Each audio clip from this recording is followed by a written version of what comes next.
فرقی نمی‌کنه که کجای این کره خاکی زندگی می‌کنی. این فرش هر خونه ای رو گرم می‌کنه. گر بهار یار باشد باز بر طرف چمن، چتر گل در سر کشی ای مرغ خوشخوان، مرغ خوشخوان، غم مخور، غم مخور.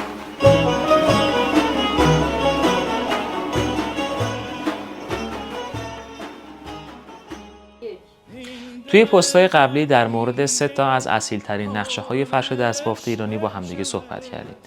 امروز میخوام این کار خیلی خاص رو بهتون معرفی کنم.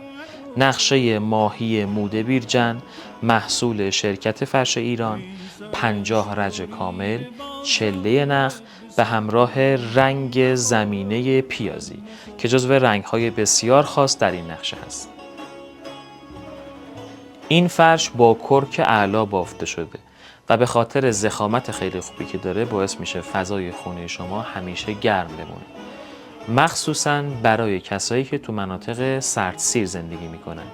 ابعاد 6 متریه ولی در ابعاد دیگه هم قابل سفارش هست. لطفاً جهت ارتباط با ما به شماره تلفنی که این پایین میذارم به واتساپ پیام بدید. ممنونم از نگاه زیبایتون. طرف چمن، چتر گل در سر کشی ای مرغ خوشخوان، مرغ خوشخوان، غم مخور.